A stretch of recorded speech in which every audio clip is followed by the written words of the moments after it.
विश्वास, अंधविश्वास और आत्मविश्वास, ये सुनने में तीनों एक जैसे शब्द लगते हैं,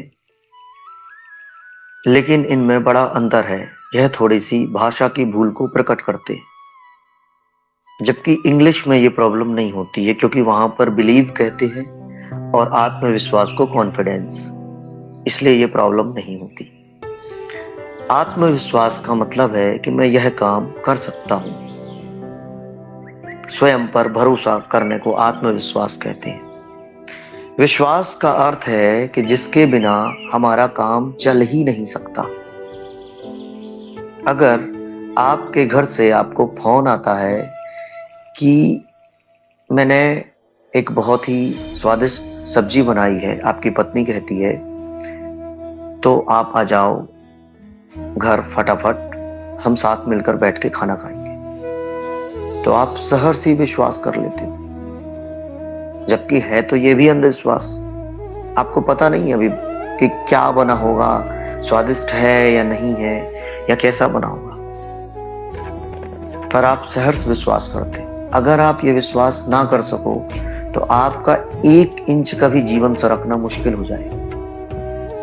हम विश्वास करके घर से निकलते हैं कि हम जीवित रहेंगे और दुकान पहुंचेंगे और दुकान जाकर आज कमाई करेंगे। हम विश्वास करते, तब हम आत्मविश्वास भी करते हैं कि हम यह एग्जाम निकाल लेंगे, हम इस चीज को अचीव कर लेंगे। विश्वास और आत्मविश्वास के इसी बीच के खेल में अंधविश्वास भी पैदा हो जाता है। जब हमें स्वयं के प्रति विश्वास कम होता है और गिरता है, यानी कि आत्मविश्वास कम हो जाता है, यानी कि कॉन्फिडेंस कम हो जाता है।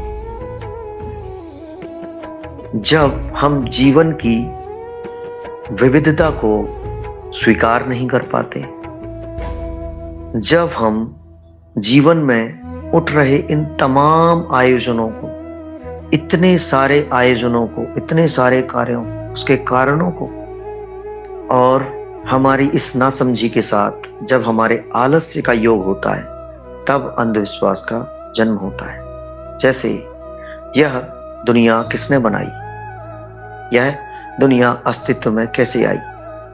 तो इस प्रश्न को हल करने के लिए हमें बहुत अधिक ज्ञान की यात्रा करनी पड़ेगी, और शायद हम पूरे जीवन इस ज्ञान की यात्रा को करें और फिर भी ना समझ पाए। यह संभव है।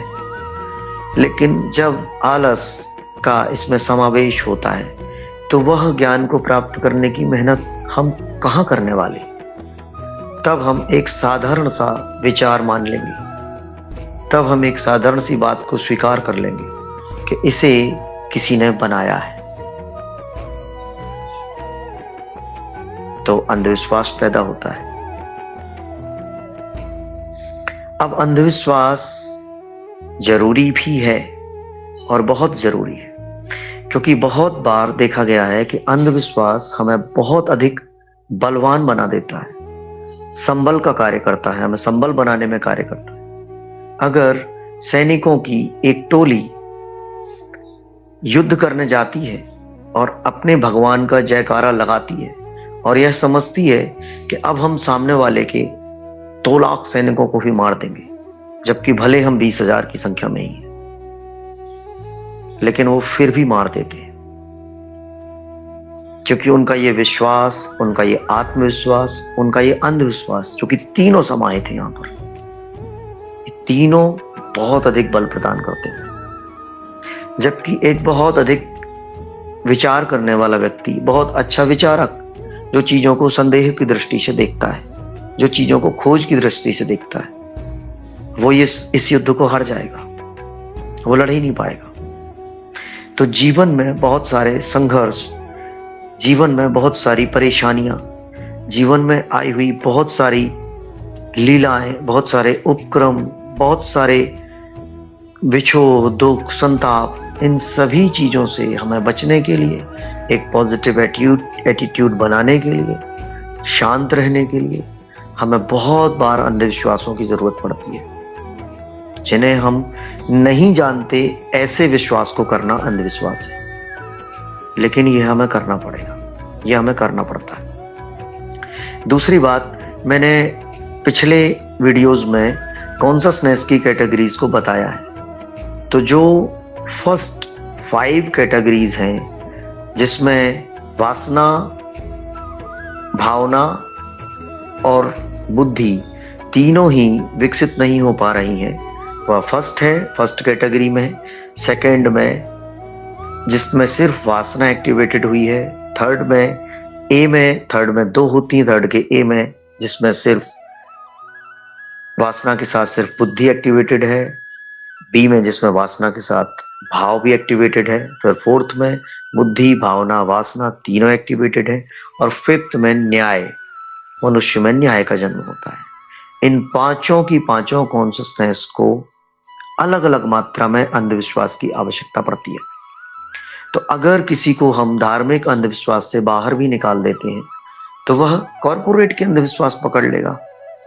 अब जैसे कॉर्पोरेट में अंधविश्वास चलता है, boss is always right, line ही अपने आप में गलत है।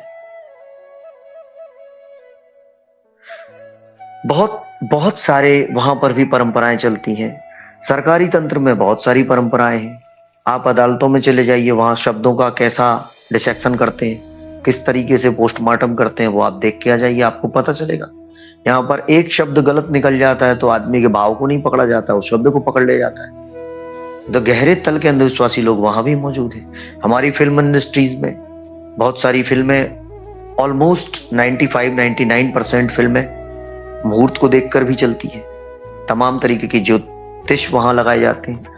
मैं ये नहीं कह रहा हूं कि ज्योतिष सर्वथा गलत है, लेकिन किसी चीज को बिना जाने मान लेने का ढंग अंधविश्वास का ढंग है। लेकिन हम जगत की सारी चीजें जान भी तो नहीं सकते। तब हमें काम चलाने के लिए, जीवन को सुचारू रूप से ढंग से चलाने के लिए अंधविश्वासों की जरूरत पड़ती है। और बहुत बार हमारे अपने रिलेशनशिप में हमें अंधविश्वासों की जरूरत पड़ती है। आपकी पत्नी है, प्रेमिका है, बच्चे हैं, पिता हैं, वे कुछ मानते हैं और आप जानते हैं कि वे गलत मान रहे हैं तथ्यात्मक रूप से, लेकिन इसके बाद भी आपको भी उनका साथ देना पड़ेगा।